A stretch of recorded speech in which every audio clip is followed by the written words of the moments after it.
June stared at the flashing red emergency lights inside his escape pod. The main ship, Pathfinder, grew smaller through the viewport as his tiny vessel tumbled toward the uncharted planet below.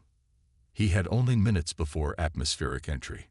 "Computer, status report," he called out, fighting to keep his voice steady. "Hull integrity at 63%. Landing thrusters operational. Communication systems damage." The emotionless voice responded. June tightened his harness and checked his survival pack. As the expedition's xenobiologist, he carried specialized equipment for analyzing alien life forms, not for surviving alone on an unknown world. The irony wasn't lost on him. The pod shuddered violently as it hit the atmosphere. Through the viewport, the blackness of space gave way to fire as friction heated the outer hull. June closed his eyes and focused on his breathing, trying to remember his emergency training. When he opened them again, he could see a vast blue-green landscape rushing up to meet him. Dense forests covered rolling hills, with mountains visible in the distance. The pod's computer was now blaring warnings about the landing approach. "Brace for impact in 5, 4, 3, 2. The crash threw June against his harness. Something struck his head, and darkness claimed him. He awoke to the sound of metal being torn apart, blinking away blood from a cut on his forehead. June realized someone, or something, was forcing open his pod's hatch. He reached for his stunner, the only weapon Earth explorers were permitted to carry. The hatch gave way with a screech, and sunlight flooded the cabin. Silhouetted against the light stood a tall figure. As June's eyes adjusted, he saw that it was humanoid but definitely not human. The being had blue-tinted skin with intricate patterns that seemed to shimmer in the sunlight. It stood nearly 7 feet tall, with a powerful athletic build. More figures appeared behind the first. They communicated in quick, clicking sounds that June's translator device couldn't process. One pointed at him, making a gesture that somehow looked threatening despite its alienness. Slowly, June raised his hands to show he was unarmed. "I come in peace," he said, knowing they wouldn't understand but hoping his tone would convey his meaning. The beings conferred among themselves. Then, the one who had opened the hatch stepped forward and gestured for June to exit the pod. Having little choice, he unbuckled his harness and carefully climbed out. Standing on solid ground, June got his first good look at the planet's surface. The air was thicker than Earth's but breathable, with a sweet scent like cinnamon. The forest around them consisted of trees with purple-tinged leaves that swayed gently in the breeze. The beings surrounded him, examining him with curiosity. They were all tall and blue-skinned, with variations in their markings. June noticed that some had more elaborate patterns than others, possibly indicating rank or status. One being, slightly shorter than the others, but with more intricate markings, stepped forward. June somehow sensed this one was female, carried herself with authority. She spoke directly to him in those clicking sounds, pointing first to herself, then to June, and finally to the forest. His translator beeped, finally starting to process their language. It offered only fragments. "Follow. Village. Now." June nodded, trying to appear cooperative. They confiscated his stunner but allowed him to grab his survival pack before leading him into the forest. They walked for nearly an hour, moving deeper into the strange woods. The group formed a loose circle around June, making it clear he was their captive. The one he presumed to be the leader walked directly behind him. Suddenly, a loud roar echoed through the trees. The beings froze, their postures instantly alert. The leader shouted commands, and the group formed a defensive formation. From between the trees burst a massive creature, something like a cross between a bear and a lizard. It charged directly at the group, focusing on the leader who stood slightly apart from the others. Without thinking, June shoved the leader aside as the creature lunged. The momentum carried both June and the beast to the ground. Jaws snapped inches from his face, and claws tore at his suit. Acting on instinct, June pulled his plasma cutter from his pack. The tool was designed for collecting biological samples, but in that moment, it became a weapon. The creature howled as the superheated blade pierced its hide. It thrashed wildly, throwing June aside before collapsing. The plasma cutter had severed something vital. June lay on the ground, breathing hard, his suit torn and blood seeping from claw marks on his arm. He looked up to find all the blue beings staring at him in what appeared to be shock. The leader approached slowly. She looked at the dead creature, then at June, her expression unreadable. Then, to June's surprise, she knelt before him and placed her weapon at his feet. The others murmured among themselves. June's translator caught fragments. Life debt, tradition, bound. The leader spoke directly to him, and this time the translator managed a full sentence. I am bound to serve until released. Confused, June shook his head. I don't understand. Another being stepped forward, this one with markings that covered most of its body. It spoke slower, allowing the translator to keep up. You saved Nera from death. By our oldest law, she owes you a life debt. She is bound to serve you until you release her. June looked at the kneeling leader, Nara, with alarm. No, that's not necessary. I just reacted. I don't want a servant. The beings conferred among themselves, clearly troubled by his response. The translator picked up phrases like refuses honor and insults tradition. Nera remained kneeling, her eyes downcast. Finally understanding the cultural significance, June chose his words carefully. I accept your respect, but where I come from, we work together as equals. This seemed to ease the tension somewhat. Nara rose but maintained a deferential posture. She spoke directly to him. I am Nara of the River Clan. By right of life debt, I serve you, off-worlder. I am June of Earth, he replied, touching his chest. I need to repair my ship and contact my people. Nara nodded. We will take you to our village. There we can tend to your wounds and discuss your needs. The group resumed their journey, but the dynamic had shifted completely. Instead of a prisoner, June was now treated with deference. Nara walked beside him, rather than behind him, explaining in halting phrases that his translator increasingly understood that they were taking him to the village of the River Clan. As they walked, June observed Nara more closely. Her blue skin had markings that flowed like water down her arms and across her face. Despite her new deferential manner, she moved with the confidence of someone used to command. Your people, June asked as they walked, what do you call yourselves? We are the Sona, she replied. You crashed in our hunting grounds. The Sona, June repeated, testing the word. And this tradition, this life debt, it's important to your people. Nara's expression became serious. It is our oldest law. To save a life is to claim responsibility for it. I am honor-bound to serve you. But I don't want. Jum began, then stopped as he saw the others watching him closely. He lowered his voice. I respect your customs, but on Earth, one person serving another against their will is wrong. It is not against my will, Nara said firmly. It is my choice to honor the debt. To refuse would bring shame to me and my clan. Before June could respond, they emerged from the forest into a clearing. There, nestled against a cliffside, was the Sona village. Structures made of stone and living trees rose in graceful arches. Sona of various sizes moved about, some carrying weapons like Nara's group, others engaged in crafts or tending to gardens. All activity stopped as June entered the village. The Sona gathered, staring at the strange pale being in their midst. Children, or what June assumed were children based on their smaller size, peeked out from behind adults. Nara raised her hand, and silence fell over the crowd. She addressed her people in their language, too rapidly for the translator to follow completely. June caught references to skyship, life debt, and honored guest. When she finished speaking, the crowd parted to allow an elderly Sona to approach. This one's skin was paler blue, the markings faded with age. I am Elder Tomi, the old one said, the translator handling the simple introduction perfectly. Nera tells me you saved her life, and now refuse her service. This is unusual. Jun bowed his head respectfully.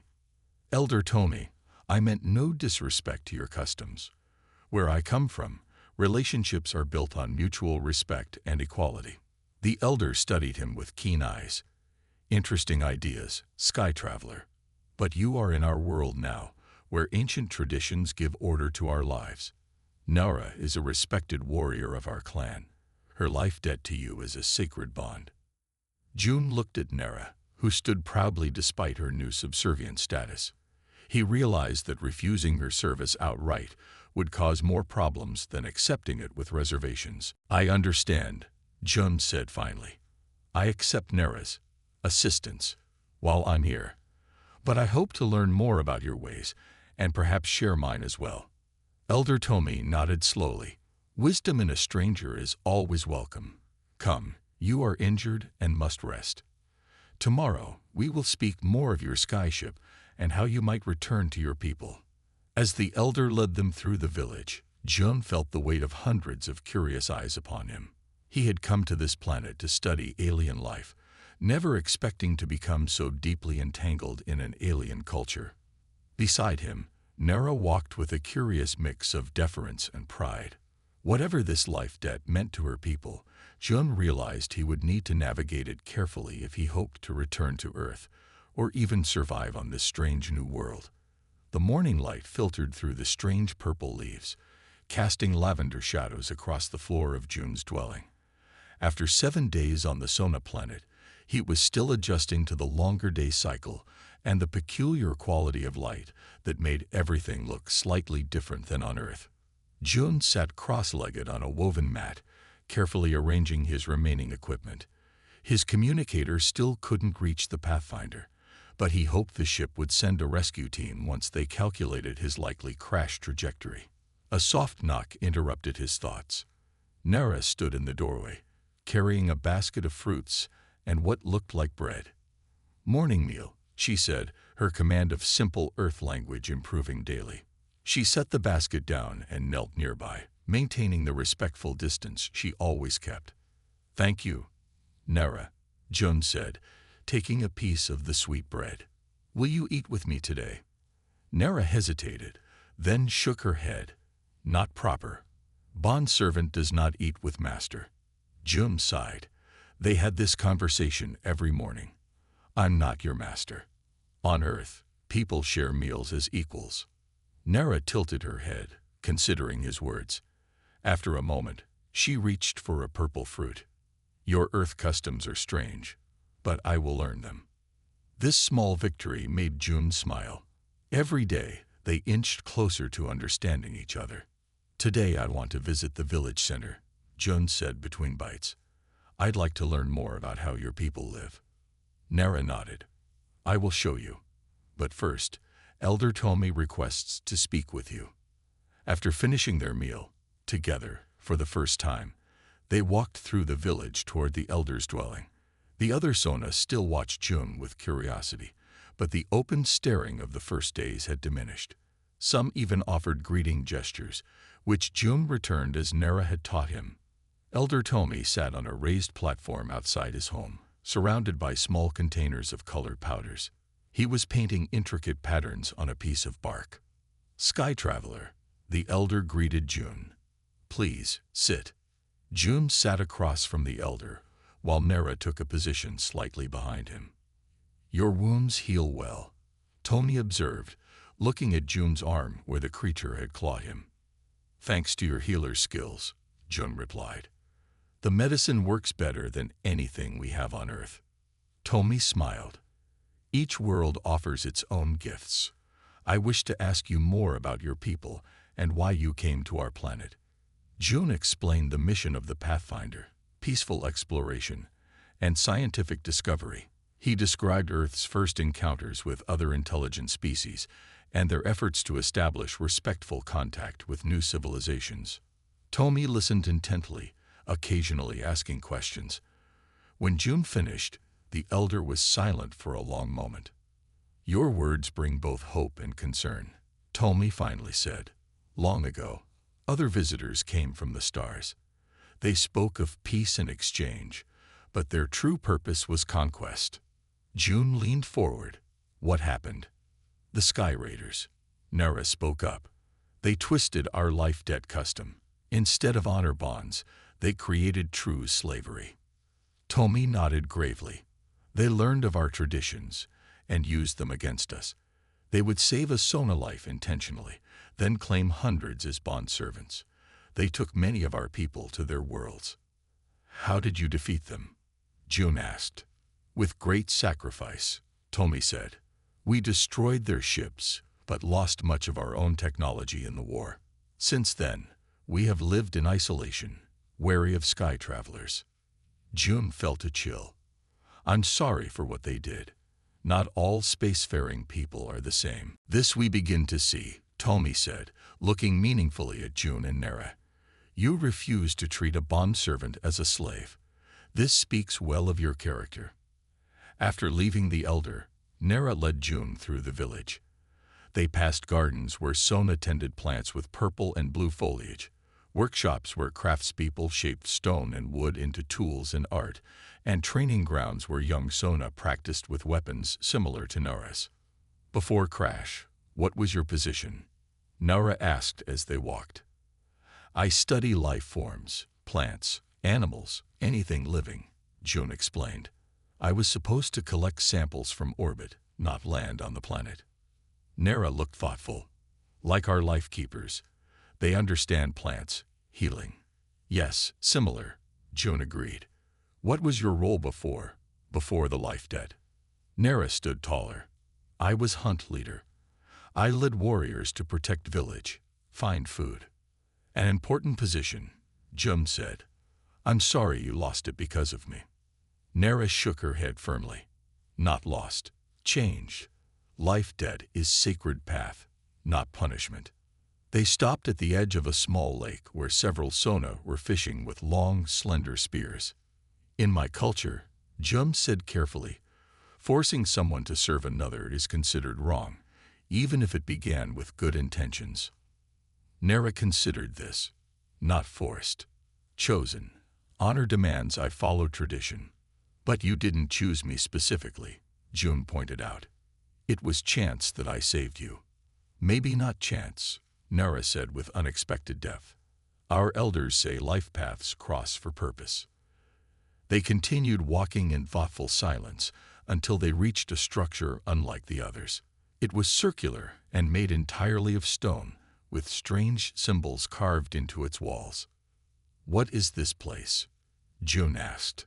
History House, Nara explained. All Sona past kept here. Inside, the walls were covered with paintings and carvings depicting the Sona history. Nara led June slowly around the circular room, explaining each major section. Here, beginning of Sona, she said, pointing to images of Sona emerging from what looked like water. We came from Great Lake. They moved on to depictions of early villages, the development of tools, and conflicts between different Sona clans. Here, Nara said, stopping at a section showing Sona kneeling before taller beings, Sky Raiders come. The paintings showed the systematic exploitation of the Sona, with the raiders clearly using the life debt custom to enslave the population. The next sections depicted a great war, with many Sona falling in battle. Final victory, Nara said with pride, pointing to an image of Sona standing among burning ships. Raiders never returned. The final section showed the Sona rebuilding their society, but with a clear emphasis on isolation. There were no more depictions of beings from the sky. Now you understand why some fear you, Nara said quietly. Yes, Jun replied. Thank you for showing me this. As they exited the history house, a commotion caught their attention. A group of Sona warriors was entering the village, led by a tall figure with elaborate red markings mixed with the blue patterns. North Clan, Nara said tensely. Not friends. The visiting warriors approached Elder Tomi's dwelling. The leader spoke loudly enough for many to hear, gesturing occasionally toward the part of the village where June's dwelling stood. What are they saying? June asked.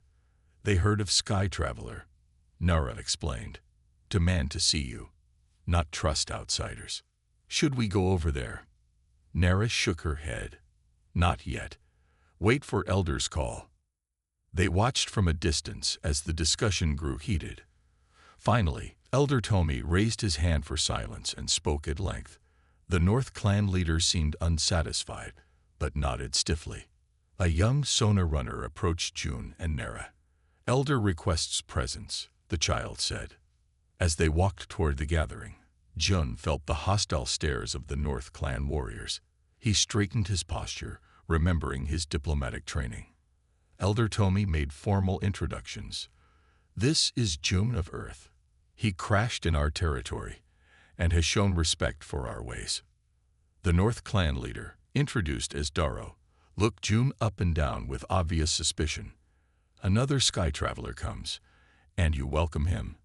Have you forgotten our history? We remember, Tomi said calmly, but we also must not let fear rule our judgment. Daro turned to Nara. And you, once proud warrior, now bondservant to an alien. Nara met his gaze without flinching. I honor life debt, as tradition demands. He saved me from death. Convenient, Daro sneered. Perhaps he arranged the danger to claim you.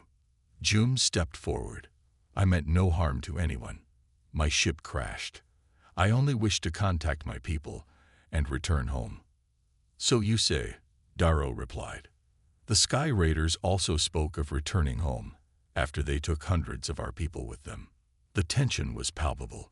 June could see the North Clan warriors' hands drifting toward their weapons. Elder Tomi intervened. Daro of North Clan, you have spoken your concerns. We hear them. But this Sky Traveler is under River Clan protection until proven dangerous. Daro's expression hardened. We will watch. If there is any sign of threat, North Clan will act, with or without River Clan approval. With that, he signaled his warriors, and they departed as suddenly as they had arrived.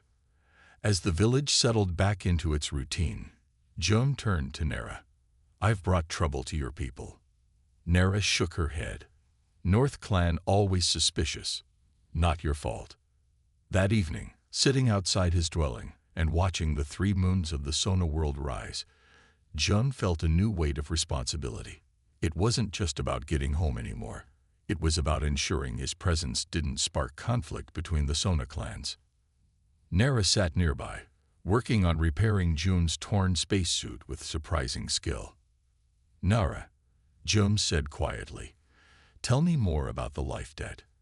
If we found a way for me to return home, what would happen to you? Nara's hands stilled. Life debt ends one of 3 ways. Release by bondholder, death of either one, or, she paused. Or, June prompted. Formal partnership, she said, not meeting his eyes. When bond becomes equal standing through sacred trials. I see, June said, though he wasn't sure he did fully understand. Nara resumed her work. But Earth people don't follow our ways. You will release me before leaving, as is proper. June nodded slowly, watching the alien moons cast their strange light over this world that was becoming less foreign to him each day. Tomorrow, Nara said, changing the subject, I show you healing gardens, many plants like ones you study. I'd like that, June replied with a smile. Despite the tension with the North Clan, despite his crashed ship and uncertain future, Jun realized he was no longer in a hurry for rescue. There was much to learn here, about the Sona, about Nara, and perhaps even about himself. Jun woke to the sound of urgent voices outside his dwelling. 3 weeks had passed since his crash landing, and he had grown accustomed to the peaceful rhythm of Sona village life. This commotion was unusual. He stepped outside to find Nara in heated discussion with 2 River Clan warriors. When she saw June, she turned to him with concern in her eyes. North Clan warriors spotted near crash site, she explained. Many warriors, moving secretively. Why would they go there? June asked, though he suspected the answer. Your technology, Nara said grimly. Daro wants Sky Traveler weapons. Elder Tomi approached, his usual calm demeanor replaced by urgency. June of Earth, we must move quickly. If North Clan takes your skyship parts, they may use them against us, and against you. June nodded. I need to secure the emergency beacon. If it's damaged, my people may never find me. I will gather warriors, Nara said, already moving with purpose. Within minutes, a small group assembled at the village edge. June, Nara, and 8 River Clan warriors. They carried spears, and the short, curved blades that June had learned were called sura. We travel fast, Nara instructed. Stay close. They moved through the forest with surprising speed and silence. June, despite his training, struggled to keep pace. Nara slowed occasionally to ensure he kept up, her eyes constantly scanning their surroundings. You lead well, June observed during a brief rest. Your warriors still follow you. Nara shook her head. They follow because Elder ordered. I am bondservant now. They respect you, June insisted. I see how they look to you for guidance. Before Nara could respond, one of the scouts returned with news. The North Clan warriors were indeed at the crash site, at least 15 of them, working to break into the sealed compartments of June's escape pod. We are outnumbered, one warrior observed. But we know the forest better, another countered. This is River Clan territory. Nara considered their options. We divide. 2 groups. Surround and observe first. June spoke up. I should go. I know which parts of the ship are dangerous. Nara looked ready to object, but then nodded. You come with my group. Stay behind me. They separated, circling toward the crash site from different directions. As they drew closer, June could hear the sound of metal being pried apart. Through the trees, he glimpsed North Clan warriors surrounding his pod. Several were already examining pieces of equipment they had removed. Nara signaled for them to stop and observe. The North Clan warriors had set up a defensive perimeter, but their attention was focused on the technology they were salvaging. They take weapon parts, Nara whispered, pointing to a warrior handling the disassembled components of June's emergency flare launcher. That's not a weapon, June whispered back, but it could cause a fire if they trigger it wrong. Just then, a shout went up from the North Clan. One of the River Clan scouts had been spotted. Immediately, the forest erupted in chaos. Now, Nara commanded, leading her warriors forward. The 2 groups clashed at the edge of the clearing. The River Clan fighters moved with coordinated precision, but the North Clan had numbers on their side. June stayed back as instructed, looking for an opportunity to reach his pod. Across the clearing, he spotted Doro directing his warriors. The North Clan leader held something that made June's heart sink. The emergency beacon, its casing already pried open. Taking advantage of the fighting, June circled around the edge of the clearing. He needed to get that beacon before Daro destroyed it completely. Suddenly, Daro looked up and saw June. The North Clan leader smiled coldly and deliberately pulled at the beacon's internal components. No, June shouted, breaking cover and rushing forward. Daro dropped the damaged beacon and drew his weapon. The Sky Traveler shows his true concern, his technology, not Sona lives. June stopped short as 2 North Clan warriors moved to intercept him. Behind them, Daro continued to back away, now holding a power cell from the escape pod, one of the most dangerous components if mishandled. That's unstable, June called out. It could explode if damaged. More Sky Traveler lies, Daro sneered, tossing the power cell carelessly from hand to hand. The fighting around them intensified. Nara was locked in combat with 3 North Clan warriors, her movements fluid and precise despite being outnumbered. One of the warriors blocking June's path lunged forward with his sura. June dodged, using the defensive moves Nara had been teaching him. He wasn't a fighter, but he had learned enough to stay alive. The second warrior attacked from the side. June barely evaded the blade, losing his balance and falling backward. Both warriors advanced, weapons raised. Suddenly, Nara was there, inserting herself between June and danger. She blocked both attacks simultaneously, her own Sira flashing in the dappled sunlight. "Go," she shouted to June. "Stop Darrow." Scrambling to his feet, June circled the immediate fighting and pursued Darrow, who was retreating into the forest with the power cell and other salvage technology. "Darrow," June called out. "That power cell reacts with air. If the casing cracks—" Silence. Darrow spun around, holding the power cell threateningly. "Your people will not trick us again. This power makes weapons, yes. Weapons North Clan will use to protect all Sona from sky travelers." Jun slowed his approach, hands raised. "It's not a weapon. It's dangerous to everyone. Your people, my people, all people." Darrow's expression wavered slightly. Before he could respond, a noise from behind caught both their attention. One of Darrow's warriors stumbled into the small clearing, blood streaming from a shoulder wound. "River Clan fighters are too many," he gasped. "We must retreat." Darrow's face hardened. "Take what we have. Fall back, Toe." His orders were cut short as Nera appeared at the edge of the clearing, her Sira dripping blue Sona blood. 3 more River Clan warriors flanked her. "Drop the Sky Traveler's things," Nera commanded. "Now." Darrow looked from Nera to June, then at the power cell in his hand. Something calculating entered his expression. "Your bond servant fights well for you, Sky Traveler," he said to June. "Does she please you in other ways too?" Nera's expression didn't change, but June saw her grip tighten on her weapon. June studied the scanner readings more carefully. "They'll reach orbit in approximately 7 days. If I can repair my beacon, I might be able to contact my ship before they arrive." "And if your people come, what then?" Darrow's voice cut through the crowd as the North Clan leader stepped forward. No one had noticed him enter the village. 2 groups of sky travelers instead of 1. Instead of hostility, there was genuine fear in Darrow's eyes.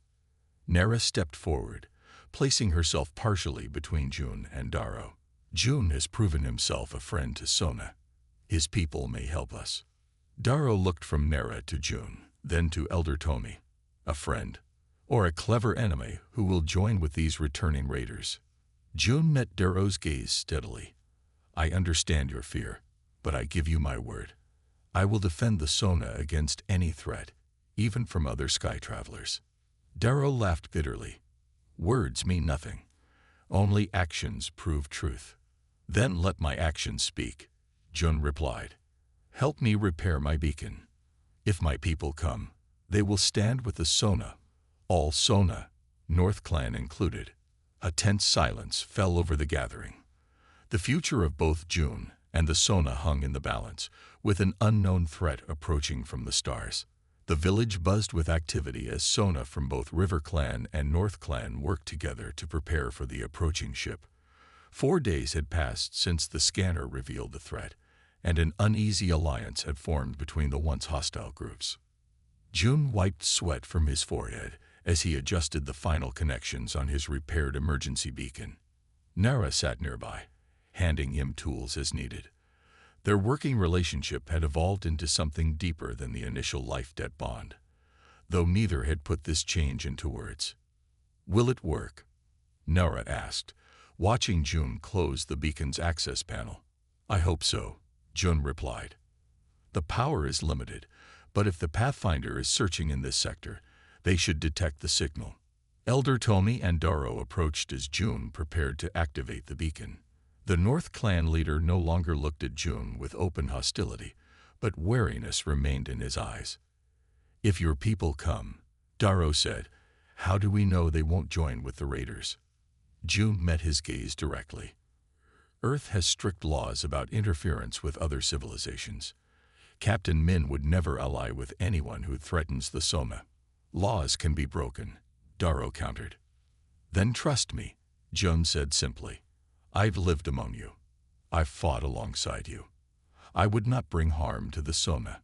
Elder Tomi raised his hand to stop Darrow's reply. "The council has decided. We will trust June of Earth to call his people. But Darrow's concern is valid. Trust must be earned completely." "What do you mean?" Joan asked. "There is a way." Nera spoke up, her voice uncharacteristically hesitant. "The proving trials." Elder Tomi nodded solemnly. "The ancient path to transform a life debt into a formal alliance. No off-worlder has ever attempted the trials." "What are these trials?" Joan asked. "3 challenges," Nera explained. "Body, mind, and spirit. If you succeed, your word becomes sacred to all clans. Your people would be welcomed as true allies." Darrow crossed his arms. "And if he fails?" "Then North Clan's concerns stand," Elder Tomi acknowledged. "And we reconsider our approach to both groups of sky travelers." June looked at the beacon in his hands, then at Nera. Her expression remained neutral, but her eyes held a question.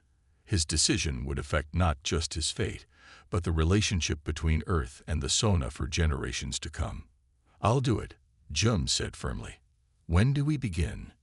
"Now," Elder Tomi replied. "The ship approaches. We have little time." As word spread through the village, Sona gathered at the ceremonial grounds, a circular clearing surrounded by ancient stone pillars. June stood in the center, dressed in traditional Sona garments that Nara had helped him prepare. The loose-fitting clothes were dyed with natural pigments and marked with simple River Clan patterns. Elder Tomi addressed the gathered clans. "Today, June of Earth seeks to transform the life debt bond into a sacred alliance through the ancient trials. All clans will witness and honor the outcome." Nera stepped forward, her face painted with ceremonial markings. "As bondholder, I present June for the trials." An elder from North Clan spoke up. "As challenging clan, we claim right to set the trials." Elder Tomi nodded his agreement. "Proceed with the trial of body." The North Clan elder gestured, and 2 warriors brought forward a set of heavy stone weights. The sky traveler must carry these weights to the top of Guardian Hill and back before the small moon crosses the sun pillar. June examined the weights. Each stone was carved with Sona symbols, and together they looked heavier than anything he had trained with. Guardian Hill was the tallest point visible from the village, at least an hour's climb under normal conditions. "Begin," the North Clan elder announced. June lifted the stones, their weight immediately straining his muscles. Earth-trained physiology was not adapted to the slightly stronger gravity of the Sona world. He secured the weights across his shoulders as Nera had taught him during their training sessions and set off toward the hill. The path quickly became steep and rocky. Sweat poured down June's face as he pushed forward. His legs burned with each step, and his shoulders screamed under the weight. Several Sona from both clans followed at a distance, observing his progress. Halfway up the hill, June's foot slipped on loose stones, and he nearly fell. Catching himself against a tree, he took a moment to catch his breath. Looking up, he could see how much farther he had to go, and doubt crept into his mind. "You can stop," a voice said. June turned to see Darrow watching him from a few paces away. No shame in recognizing limitations. June adjusted the weights and straightened his back, not stopping. As he continued upward, June focused on what was at stake, not just his own return home, but the safety of the Sona against the approaching threat. Each painful step became a testament to his commitment. When he finally reached the summit, June placed the stones on a flat rock, touching each one as required by the ritual. Then, with trembling legs, he lifted them again for the journey down. The descent proved even more challenging than the climb. The weights threatened to pull him forward into a dangerous fall with each step. By the time he reached the village clearing, the small moon was halfway to the sun pillar. With a final surge of determination, Jun crossed the ceremonial grounds and placed the stones in their original position, just as the moon's edge touched the pillar. The gathered Sona murmured in approval. Even some North Clan members nodded with respect. "The trial of body is complete," Elder Tomi announced. "Prepare for the trial of mind." After a brief rest and some water, June faced the second challenge. An elderly Sona woman, introduced as the Keeper of Knowledge, presented a complex puzzle made of interlocking wooden pieces. "This contains our oldest star maps," she explained. "You must arrange it to show the path of the Sky Raiders' original arrival, using only the clues carved on each piece." June studied the dozens of wooden segments, each marked with unfamiliar Sona astronomical symbols. The pattern was unlike anything he had seen in Earth astronomy, based on the unique perspective of the Sona world. As he worked, the keeper asked questions about Earth star navigation, testing June's knowledge while he attempted to solve the puzzle. Hours passed as he struggled to understand the Sona system of celestial mapping. A breakthrough came when June recognized that one symbol represented not a star, but the unique radiation pattern of a pulsar. Using this as a reference point, he began to arrange the pieces in a spiral pattern. Time grows short. The keeper warned as the larger moon approached its zenith. June's fingers moved faster, connecting pieces based on intuition and the fragments of Sona astronomy he had learned during his stay. Just as the moon reached its highest point, he placed the final piece. The completed puzzle showed a three-dimensional star map with a clear path marked through it, the route the Sky Raiders had taken generations ago. The keeper circled the arrangement, checking each connection carefully. Finally, she nodded. The trial of mind is complete. Exhaustion threatened to overwhelm June, but there was still one challenge remaining. As darkness fell, torches were lit around the ceremonial grounds. "The trial of spirit," Elder Tomi intoned, "is the most difficult. It requires truth that comes only from the deepest part of being." Nera approached, carrying a small bowl containing a thick purple liquid. "This is essence of dreamflower," she explained quietly. "It will show your true spirit to all." June took the bowl with trembling hands. "What must I do?" "Drink. Then speak your purpose, your true purpose, for all clans to judge." June hesitated, then raised the bowl to his lips. The liquid was bitter and burned his throat. For a moment, nothing happened. Then the world around him seemed to shift, colors becoming more vibrant, sounds more distinct.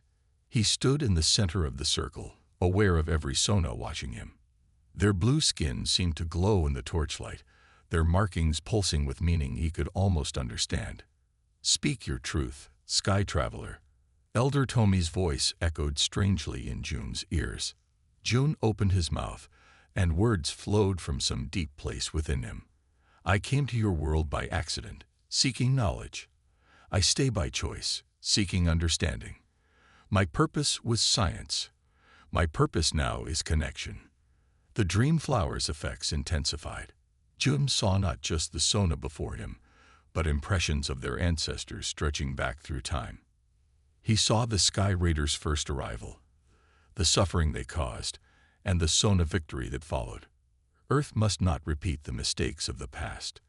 June continued, his voice growing stronger. "I stand between worlds, not above, not below, but beside. My truth is this. I will defend the Sona as I would defend Earth, for our paths are now joined." He turned to face Nera directly. "The life debt began with chance, but continues by choice, not as master and servant, but as equals who choose each other's path." Nera's eyes widened at these words. Among the Sona, such a declaration had profound meaning. Elder Tony stepped forward. "The trial of spirit reveals intentions that cannot be hidden. What say the clans?" One by one, clan representatives stepped forward, placing colored stones in a central bowl. River Clan's stones were blue, North Clan's red, and smaller clans contributed stones of various other colors. When all had voted, Elder Tomi examined the bowl. The stones had formed a pattern, a spiral of intermingled colors with no separation between clans. "The clans speak as one," the elder announced. "June of Earth has completed the trials. The life debt is transformed into sacred alliance." A cheer rose from the gathered Sona, even from many North Clan members. The dream flower's effects began to fade, leaving June lightheaded but aware of the significance of what had transpired. Nera approached him, her expression solemn but her eyes bright. "You spoke truth about choice. Is this truly your wish, to stand as equal partner?" Before June could answer, a young Sona burst into the ceremonial grounds. "Elder, the Sky Traveler's device makes noise." All attention shifted to the emergency beacon, which was emitting a pulsing signal. June rushed to check it, his heart racing. "It's a response," he announced. "From the Pathfinder. They've received our signal and are changing course to intercept the approaching ship." Elder Tomi placed a hand on June's shoulder. "Then we must prepare for their arrival, and for the coming conflict." Darrow stepped forward, his earlier hostility replaced by grim determination. "North Clan will fight alongside River Clan, and alongside our new ally from the stars." As the Sona dispersed to prepare their defenses, Nera remained by June's side. "You never answered my question," she said quietly, "about standing as equal partner." June took her hand. A gesture he had learned held deep significance among the Sona. "Yes, it is my choice, if it is yours as well." Nera's markings seemed to glow brighter as she clasped his hand in return. "Then by oldest law, we are joined, not by debt, but by will." In the distance, a bright point of light appeared in the night sky, either salvation or destruction approaching the Sona world. Whichever it was, June would face it not as an outsider, but as one bound to this world and its people by something stronger than obligation. The 3 moons of the Sona world cast long shadows across the village as June made final adjustments to the communication array. 2 days had passed since the Pathfinder had acknowledged his signal, and tension filled the air like the electricity before a storm. "Ship status?" Nara asked, handing June a tool without being asked. They had developed a rhythm of working together that required few words. "Pathfinder will reach orbit tomorrow," June replied. "The Raider ship arrives the day after based on its current speed." Elder Tomi approached, accompanied by Darrow and several other clan leaders. Since June's completion of the trials, the previously divided Sona has shown remarkable unity. "The Watchers report unusual light patterns in the night sky," Tomi said. "Your people testing weapons?" June shook his head. "More likely they're scanning the planet and the approaching ship. Captain Min will want to understand the situation fully before acting." "And if these raiders attack before your ship arrives?" Darrow asked, his hand resting on his weapon. "Then we fight with what we have," June answered simply. "The defenses we've prepared might buy enough time." Over the past 2 days, June had helped the Sona develop countermeasures against advanced technology. Using knowledge from his xenobiology background and Sona crafting skills, they had created jammers that might disrupt radar sensors and shields that could potentially deflect energy weapons. Nera touched June's arm, drawing his attention to the sky. A bright streak of light cut across the darkness. "Transport shuttle," June explained, excitement and nervousness mingling in his voice. "The Pathfinder has sent someone down." The village erupted into activity. Warriors took up defensive positions while others gathered in the central clearing. June activated a beacon to guide the shuttle to a safe landing area just outside the village. "Remember," he said to the assembled clan leaders, "let me speak first. First contact situations are delicate." 20 minutes later, the shuttle touched down in a clearing, its engines sending dust swirling into the air. June stood at the front of the Sona delegation, Nera at his side. Though they maintained a formal distance in public, the bond between them was obvious to all who knew them. The shuttle's door slid open, and 3 figures emerged. 2 wore the standard blue uniforms of the Earth exploration fleet. The third, leading them, wore the silver-trimmed uniform of a captain. "Captain Min," June called out, stepping forward. The captain's eyes widened in surprise. "Specialist June, when we detected your emergency signal, we feared the worst." Her gaze moved past him to the assembled Sona. "I see you've made friends." "Allies," June corrected. "Captain, may I present Elder Tomi of River Clan and Darrow of North Clan, leaders of the Sona people." Captain Min approached and offered a respectful bow. "On behalf of Earth, I thank you for assisting our crew member." Elder Tomi stepped forward. June has earned his place among the Sona through the sacred trials. He speaks with our voice as we speak with his. The captain's expression showed surprise, but she quickly regained her professional demeanor. I understand you face a threat. My science officer has analyzed the approaching vessel. It matches no known configuration in our database. They are the ones we call Sky Raiders, Darrow explained.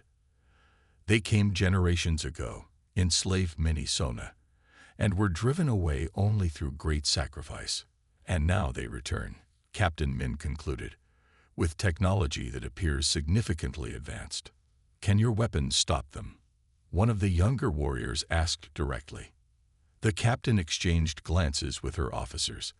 The Pathfinder is an exploration vessel, not a warship. We have defensive capabilities, but engaging an unknown hostile craft risks violating several interstellar protocols. June had expected this answer.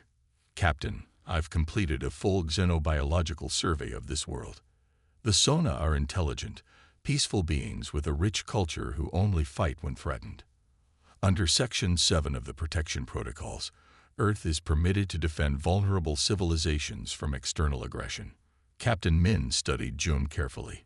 You've become quite the advocate, specialist. I've become quite involved, June replied, glancing briefly at Nera. The captain noticed the look that passed between them, but chose not to comment. Instead, she turned to address the Sona leaders directly. I need to understand exactly what happened when these raiders last visited your world.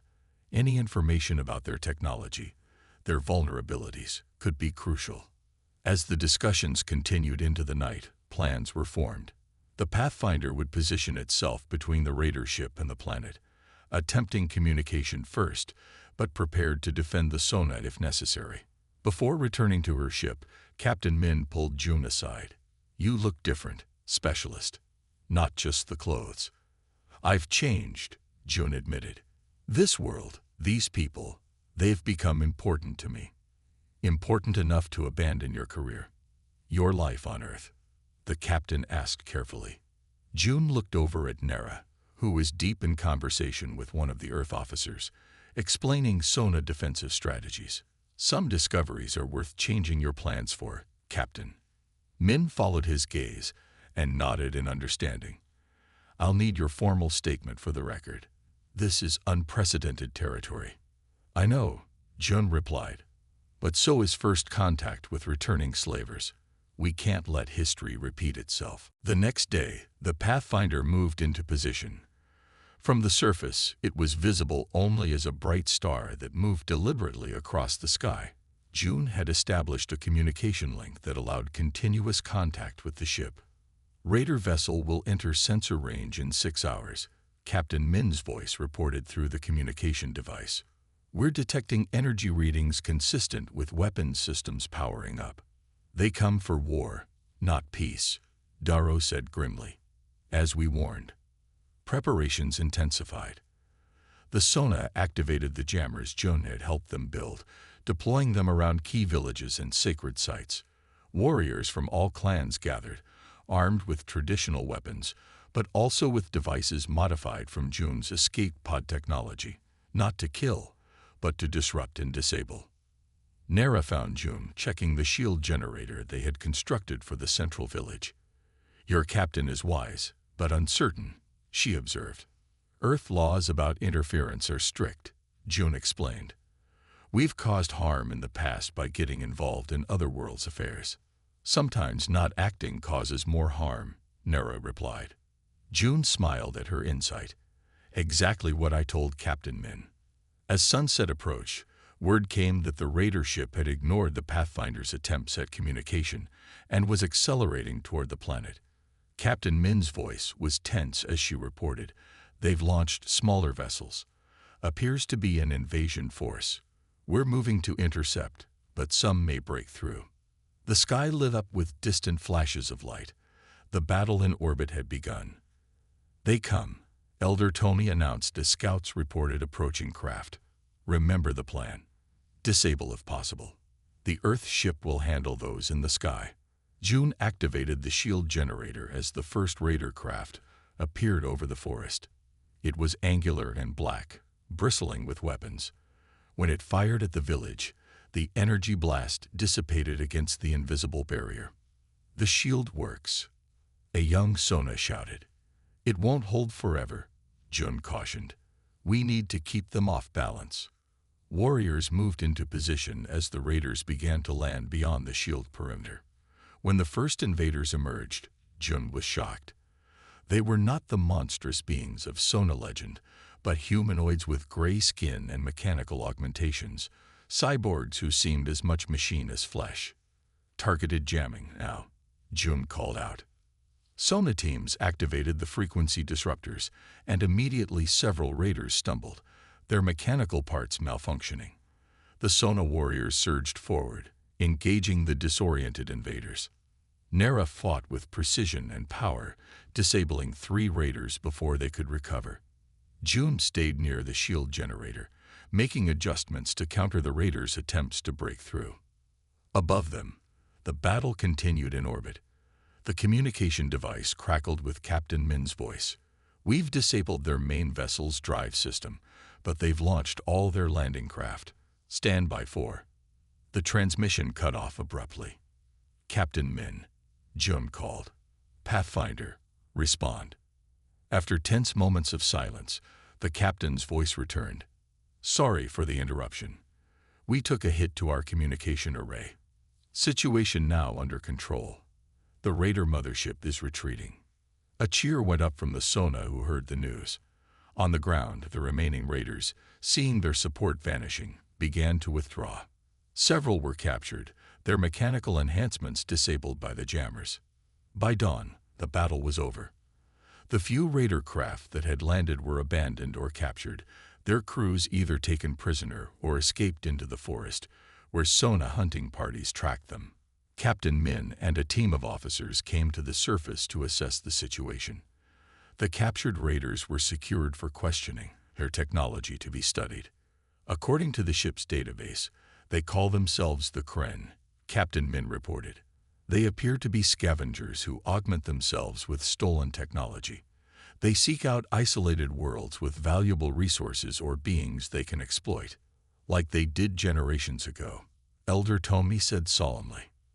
But this time, the outcome was different, Darrow added, looking at Jun with newfound respect. In the days that followed, decisions had to be made. The Pathfinder needed to continue its mission, but the situation on the Sona world required careful handling. The captured raiders would be returned to their people with a clear message. The Sona were now under Earth's protection. Captain Min found Jun and Nera by the lake, watching the smallest moon set over the water. "I've received instructions from Fleet Command," she said without preamble. "They're establishing a permanent diplomatic outpost here. They want you to head it, Jun, if you're willing to stay." Jun looked at Nera, whose face remained carefully neutral despite the importance of the moment. "I'd be honored," he replied. "But there's a condition. The diplomatic team must include Sona representatives with equal authority." The captain smiled slightly. "I anticipated that request. Command has approved a joint leadership structure." She paused, then added more personally. "They also acknowledge your formal partnership with Nera under the Cultural Integration Protocol." Nera's markings seemed to brighten. "My people will choose worthy representatives to work alongside Earth's team." "And us?" Jun asked quietly. "We lead together," Nera replied simply. "As we chose in the trials." Captain Min nodded. "The outpost should be operational within 3 months. Until then, a small team will remain here with you." After the captain left, Jun and Nera stood in comfortable silence, watching the stars.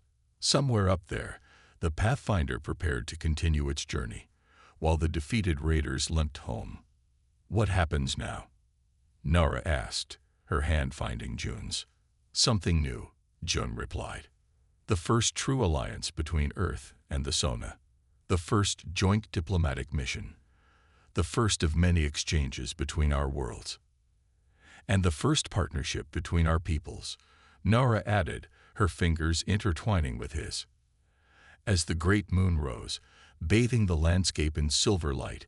Jun thought about the strange path that had led him here, from a crashed escape pod to a new beginning for two civilizations. What had begun as a misunderstood custom of servitude had transformed into something neither culture had anticipated, a bridge between worlds built on mutual respect and shared purpose. "Your Earth has much to teach us," Nera said, looking up at the stars. "And the Sona have much to teach Earth," Jun replied. Together they watched the night sky, where the bright point of the Pathfinder moved slowly among the distant stars. No longer Jun's only connection to home, but a promise of new journeys to come.